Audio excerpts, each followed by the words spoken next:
There's a lot of places, whether it's from the private sector, people having tough time making house payments, making their rent payments, and that extends to businesses as well. Places like Staples and Cheesecake Factory say, we're not going to pay our rent. Joining me right now, commercial real estate expert. Thanks for taking some time tonight. Much appreciated. Yeah, sure. So commercial businesses not paying their rent, I don't know. Are some of these businesses going to get a stimulus check from the government? And if they did, is that probably going to go more to maybe paying employees rather than covering rent or other expenses? What do you see happening there?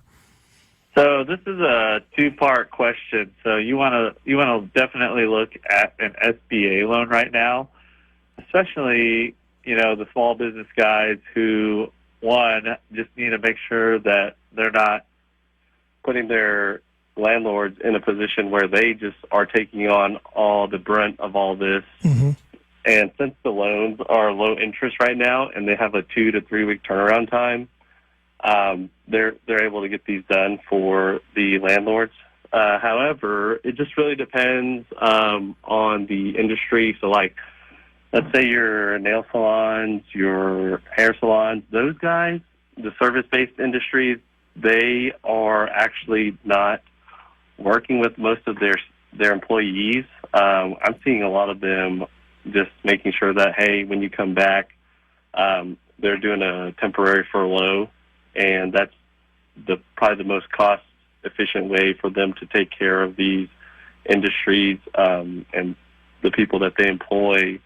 They're just definitely waiting for this to be all over because they're not going to be hit as hard as, let's say, you're seeing the Cheesecake Factory, those guys, larger national retailers who are saying, hey, we're just not going to pay our rent. And so, the majority of Americans are small business owners, and those guys are just making sure that they go and get these SBA loans right now, 2 to 3 week turnaround time, get their rent paid, and then focus on the employees when this all comes around. Well, what is the cutoff spot? Do you know? Is it by how much money your business makes, or is it by how many people that you employ that you could apply for one of these loans, small business administration loans?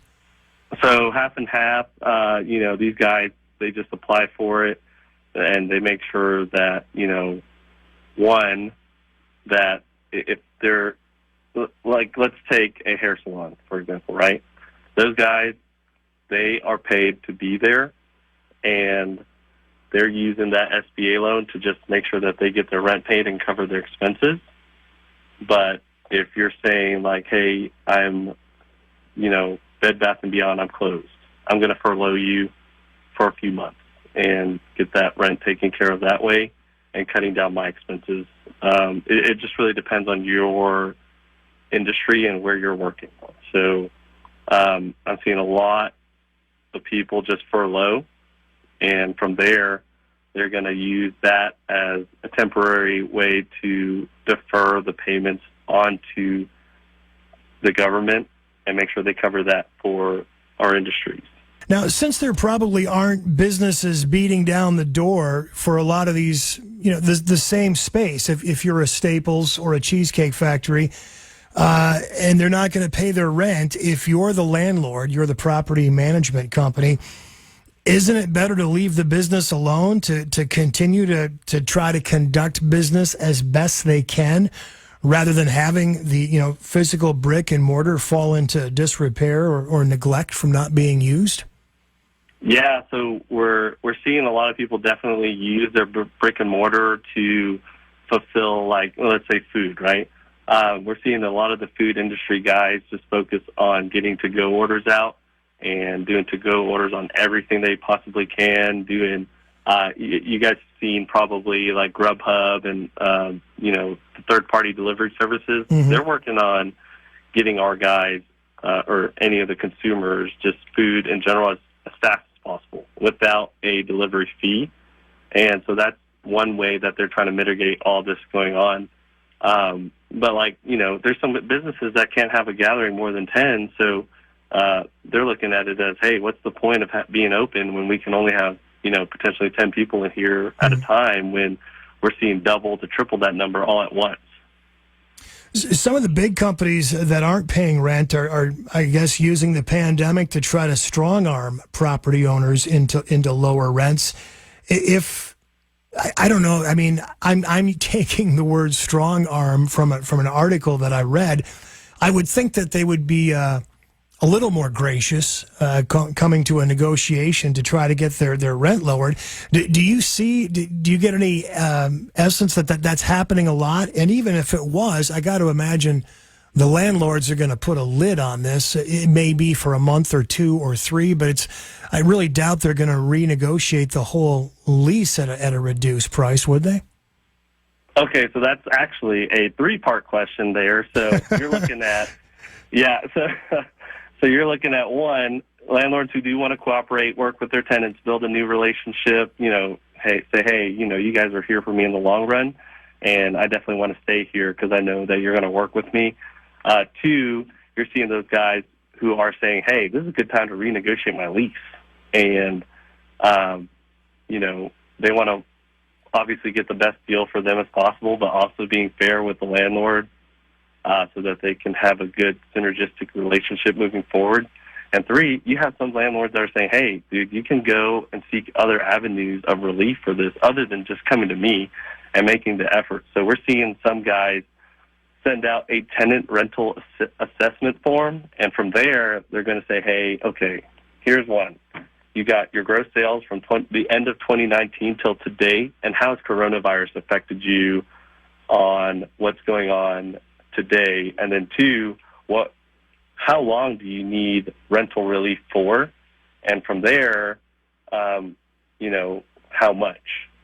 And then finding a fair way to defer or split the April-May rent payments throughout a 6 to 7, maybe even 12-month period to make sure that they get it all back within the first year, and working with the tenants to build that rapport during these times, because, a lot of people don't know what's going to happen afterwards. Our team here specifically in Dallas, we're seeing that, you got to work with these people for maybe the next 12 months, and that's when we will start to see the recovery from after all of this, even though the buyer pool and the ownership groups are having we're still having an influx of buyers right now just because they want to take advantage of these interest rates. We're seeing a lot of people just say, hey, 1, take advantage of the interest rates now, 2, renegotiate your lease, or 3, just focus on making sure you work with your tenants to build that relationship for the long term. In many cases, is it, and I'm sorry if this is redundant here, but for example, let's just say I run a Staples and I can't, pay my rent anymore, but just, going back to those low interest rates that you're talking about, in most of those types of strip malls, would it even be possible for that Staples to go, I'm going to go in, I'm going to get a loan, and I'm going to buy the brick and mortar? Are landlords willing to do that, or do they just want to rent that space because they own the whole, like I said, strip mall or wherever these retailers are set up? Yeah, sure. So it's definitely, that question is location based, and you want to make sure that, hey, okay, I'm here, I have a really good hard corner in, one of the best parts in town. I could probably backfill this pretty easily. And so if I want to hold on to the real estate, I am going to. But if, you're like, hey, this is a secondary market, maybe you would want to reconsider letting Staples go ahead and say, hey, I'm going to go ahead and buy this location from you, and we're going to operate here long term just because, we're a big fish in a little pond in this market. Mm-hmm.